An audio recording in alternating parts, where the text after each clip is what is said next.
This happened in the fall of 1993 when I was 20 years old. In the interest of context, this was before I started college, and I was working in the material prep department of a plastics factory on the night shift. I was the only woman in the department, and my male coworkers were initially skeptical that I could handle the job. But I proved myself and earned their respect. It was hard work, but on the plus side, it was also putting me in the best shape of my life. It was also about this time that I dumped my abusive boyfriend. He was verbally, emotionally, and physically abusive to me, as well as an alcoholic. This fact, more than anything, is probably why I got myself into this situation in the first place. I had just gotten off of work and it was about 1:30 a.m. My car was running on fumes, so I stopped at a local gas station to fill up. While I was pumping gas, a woman about my age approached me looking nervous and scared. She said that she had been in her boyfriend's house and they had a fight. She walked to the gas station to use the payphone and call a friend to pick her up. On her way to the station, a car pulled up as she was walking it. The guys inside started catcalling and harassing her. With a slight movement of her head, she indicated a car that was parked off to the side by the gas station dumpsters. I saw a large light green car, like a Caddy or a Lincoln, with at least 2 or 3 shadowy figures inside. She said they threatened her and she was too scared to call her friend and wait.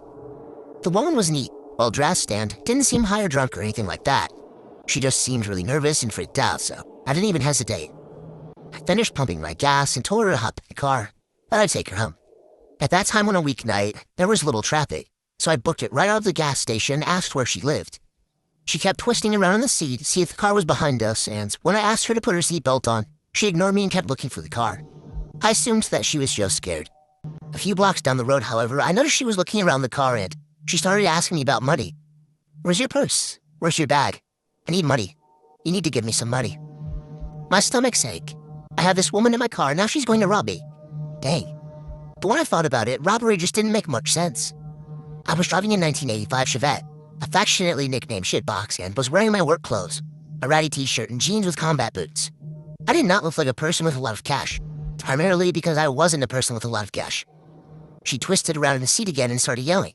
"There they are, there they are." She didn't sound scared anymore. I checked the rear view and sure enough, the light green car was right behind me. She started cackling and bouncing up and down in the seat. "My boys are going to mess you up, bitch. You're done." She's laughing like crazy, opening the glove box, looking in the back for a bag or purse, and telling me all the messed up shit these guys are planning to do. Now, if I'd been smart, I would have just driven to the police station. Actually, if I'd been very smart, I would have called the cops from the gas station and waited with her until they arrived. That would have been the intelligent thing to do. Unfortunately, none of this crossed my mind until later. In the moment, I just got really angry. I realized 3 things all at once. There was an intersection up ahead with cars on either side waiting to cross, and the light had just turned yellow. I had a spare box cutter that I kept for work in the driver's side door compartment. The crazy psycho next to me hadn't put on her seatbelt yet either. I didn't think. I floored it and passed under the yellow light just as it turned red. I glanced back to see if the green car was still behind me, but the cross traffic at the intersection had started to move, and they hadn't caught up. This crazy woman started yelling. I slammed on the brakes, and she hit the dash and windshield with a solid and viciously satisfying crack. When she rebounded to the passenger seat, I had the box cutter in her face and was screaming some pretty crazy stuff. I can't remember exactly what I said, but it was along the lines of, "Get the heck out of here. Get out of my car before I cut off your face and make you eat it." The crazy screaming and box cutter combo worked. She grabbed blindly at the handle and popped open the door. Yet I started shoving and punching her until she tumbled out of the door to the curb. Stomped on the gas, got to the next turn, and squealed around it with the passenger door still open. I made a few more turns because I was afraid that the green car might catch up to me. After a little while, I stopped to close the passenger door. Then I cut across town and got onto the highway to go home. I was on the highway for about 5 minutes before the shake started. I pulled off from the shoulder to calm down and get my stuff together, and I drove home. I told my sister. I was living with her temporarily after the breakup with my ex. Everything that happened. She wrapped me in a tight bear hug while simultaneously yelling about how stupid I was for not going to the police. I've never been so glad to be yelled at in my life.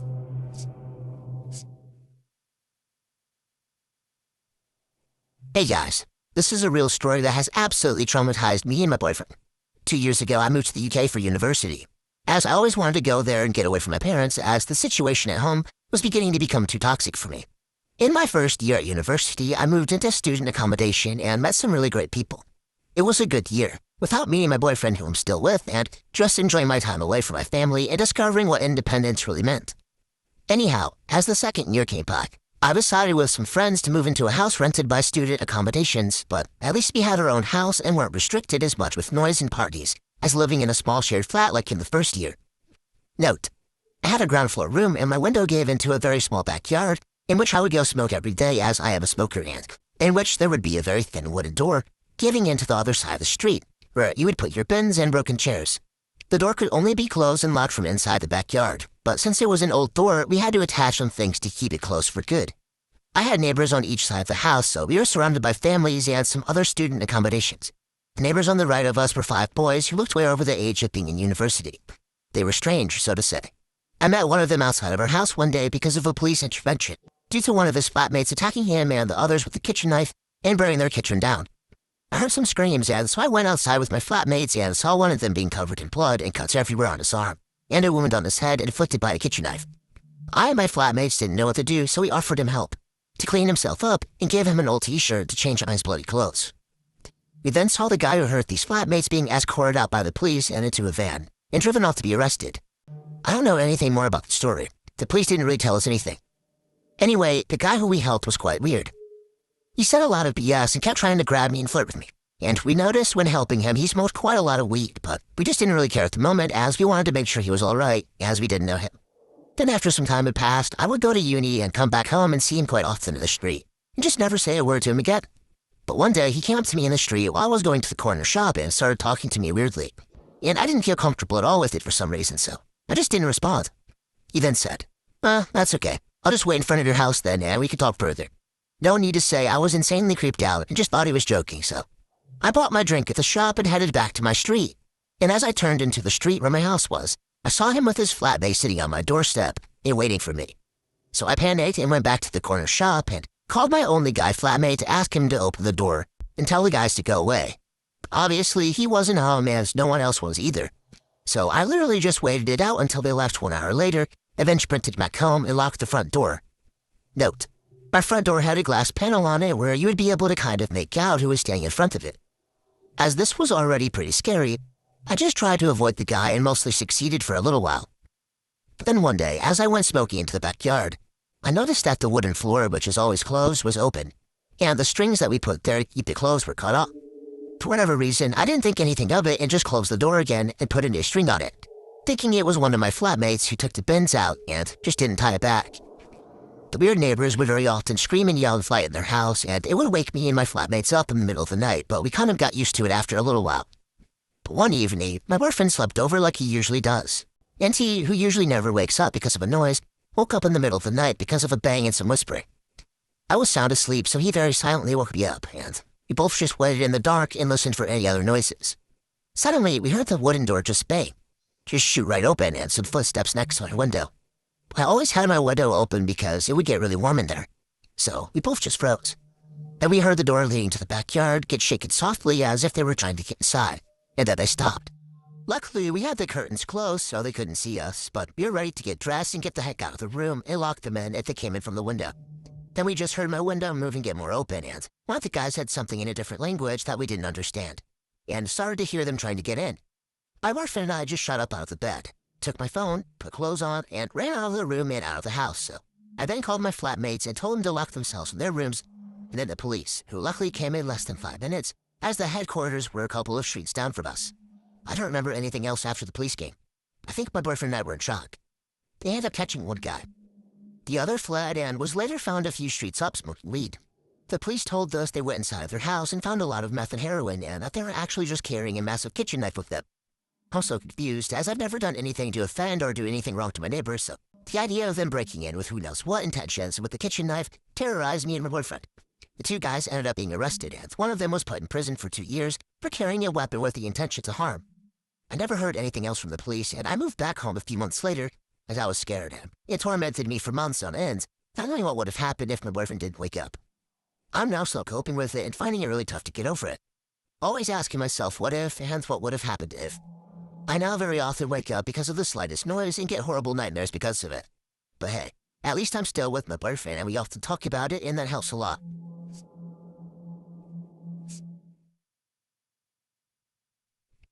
During college, I dated a fairly well-known and talented local musician named Tim. As horrible boyfriends tend to do in the beginning, he was a loving, attentive, charismatic, seemingly normal partner.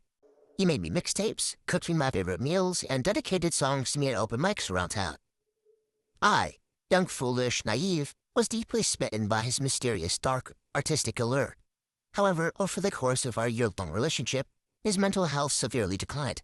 He had the ability to appear lucid and normal around other people, but in private he began suffering delusions, compulsively lying, and creating art that focused on themes of rape and murder. I was worried sick, and his condition was exhausting, but I did my best to be kind, understanding, and supportive. I loved him and believed that he shouldn't have to struggle with his mental illness alone. One time he vanished without a trace for a full day. I found his apartment empty. Lights on, front door wide open, phone on his nightstand. I took a few deep breaths and called all around the city for hours before finally discovering he had been involuntarily checked into a mental hospital. I did my best to be strong for him, seeing him every day during supervised visitation hour, bringing him his favorite books to pass the time, and holding him as he cried that it was all a mistake, that he did not belong there. It was surreal to see my gentle, intelligent, normal, albeit depressed boyfriend surrounded by visibly insane, long-term psychiatric ward patients. For real, the place was like something out of a horror movie.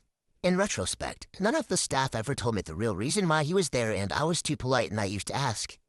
Our relationship ended a few months later. I found undeniable evidence that he was cheating on me and, secretly relieved, confronted him. I told him to leave my apartment and never come back. He cracked. The gentle Tim I had known and loved melted away to reveal a new persona with dead, wild animal eyes. He threatened to kill someone unless I took him back, but I was so extremely done that I called the police. They weren't much help, but Tim left. I blocked him everywhere and never contacted him again, but he left me insane voicemails from different numbers for weeks afterwards. I was relatively unshaken and things returned to normalcy. I graduated and got a sweet job in the same cool college city. 6 months later, I woke up to concerned texts from my mutual friends saying that they didn't want to freak me out, but Tim was off his meds, clearly manic, and was posting a nearly written song all over social media. His best friend, who hadn't been in touch since before the breakup, sent me an apology along with a screenshot of the lyrics. That got my attention. I won't copy-paste them here because they'll lead back to his Bandcamp, but the song was pretty explicitly about my assault and murder, but in a sort of clever disguised way. It's catchy too, that bastard. I checked his profiles, myself from a friend's account, and he was posting dozens and dozens of totally insane rambling statuses, most of them about me.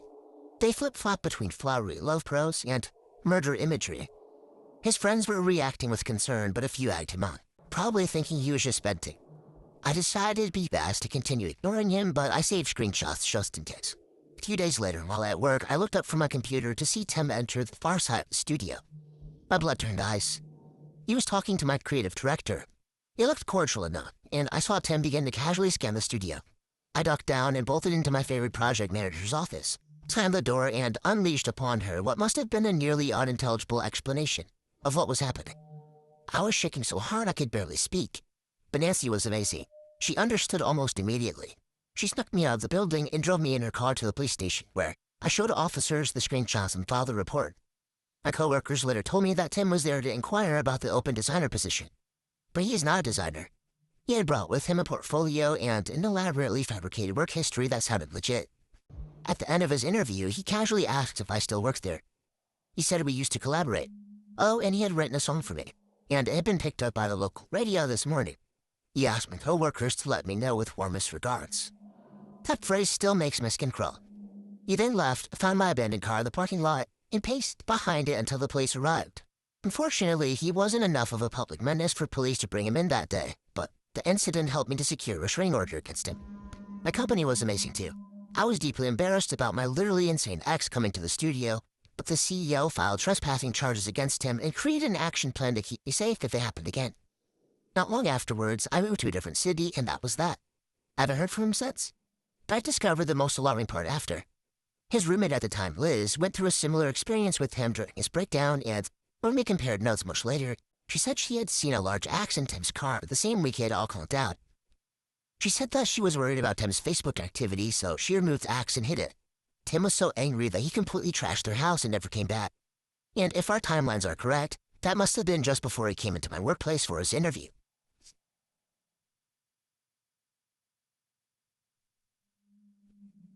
I had a stalker from Xbox Live try to find me at work 2 days ago on Monday. I'm only 17 and work second shift at my local movie theater. It was Friday night, my weekend had just begun. I was on Xbox Live and playing Overwatch, eating now cold pizza like lots of my friends were. I was kicking considerable ass more than I usually was at this game, and I was on fire for non-Overwatch players. It basically means you're doing really good for 3 matches. At around 2 a.m., I decided to step up my game and go into competitive mode. I got into a match at King's Row, and I was playing fair on defense. I had a 15-player kill streak, but I noticed 5 of those kills were on the same guy. A Bastion. I remember his username. The match goes on for about another minute, and then I get an invite to a party. The gamer tag was the same as the Bastion I just killed for the 6th time. I wasn't in the party since all my friends had called it a night except for me at that point. I decided that whatever he wanted to say could be interesting, so I added him. Now, I usually expect some kids a few years younger than me to be shit-talking me, but to my surprise, it was a grown man on the other end. More to my surprise, he sounded in his 30s rather than closer to my age, and he had a thick Spanish accent. Immediately, this guy starts cussing me out. I can't lie when I say I half expected this to happen when I got a party invite. Now I have the mentality where if you're a jerk to me, I'll return the favor. So, I reply with the classic, "Oh, you mad, bro?" Guy doesn't acknowledge what I say at all. And instead of saying that you'd screw my mom like most people do, they said, "Screw your entire family. I'll make sure to decapitate your mother and make your dad screw her down the throat." I was sort of shocked by this, but it didn't last. I told him to take a chill pill. "No, I want you to..." And he stopped. I noticed why.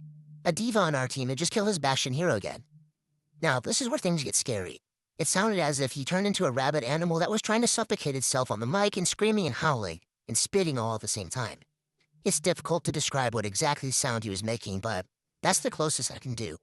Inhumane noises were coming from this person as if he was being gutted and possessed by a demon at the same time. It was a grown man too, which made the entire thing scary compared to laughing my butt off when a 12-year-old loses it. The match ended. The enemy team then didn't the payload moving at all. The man loses his stun more because you lost, and I decided to be a jerk again and not take this really crazy guy's shit. Look, man, it's not my fault you suck at this game. You're just being treated like the child you really are, so just grow up. Guy didn't like this. He literally screamed at the top of his lungs, "F you," into the microphone for no joke like 20 seconds. It started getting all crackly. He was being so loud he was breaking his mic. He then removed me from the party. I decided that since the match was over, I decided to call it a night, just like my friends had. An overall reaction to what went down was, okay, that was something. I logged out and turned off my Xbox and went to bed. As soon as my head hit the pillow, I realized how much of a dummy I was for not recording any of it. My friends would have lost it when they heard it. Then I fell asleep. Saturday went by with nothing, and I thought that was that with the weird Spanish dude. Sunday was after Saturday, and I logged onto my Xbox that morning to play more Overwatch. I noticed I had a message from the guy saying, "Good morning," with my full name, and I know you have to go to insert address of the movie theater I work at tomorrow. What the heck? I said aloud. I decided to pull out my phone and take a picture of the TV screen. I then texted my boss about it and told her that some guy on Xbox somehow found where I worked. Now, my boss is a weird old lady, so she naturally didn't care what happened. Even though it concerned my work, she just blew it off and told me I still had to come in the next day. Jurassic World Fallen Kingdom and The Incredibles 2 are both hot right now, so we're going to be busy. I ended up coming the next day at 5:30. It was pretty boring and busy like I predicted. Up until about 8 o'clock when the super short guy came in through the door. It was loud and pretty crowded, but the guy hollers my name. The same thick Spanish accent from Xbox. It was him. I still to this day don't know where he got my info from or why he decided to come all the way to where I worked. The theater fell silent. I just walked to the back room where my boss was and told her that the guy from Xbox was inside. She repeated the whole, "I don't care what happens to you on the game. Get back to work. We're busy." I repeated to tell her that the guy was inside the building. I didn't know if he wanted to hurt me or not and that I was going to call the cops. I ended up actually calling the police. It wasn't until they arrived and spoke to me privately in the back room that my boss ended up taking me seriously. The Spanish guy was still inside the lobby and the cops put him in cuffs and walked him out. This is according to my boss. I was in the back room so I couldn't witness it. I still haven't heard anything from the police and I still don't know how he found my info or why he came all the way to where I worked. And I still don't know what he planned to do to me. Either way, I'm still a bit shaken up over it. I don't know if he knows my home address or not, and I'm pretty much on guard 24/7. Either way, I own 2 dogs that can scare off anyone, but I'm still terrified of this dude.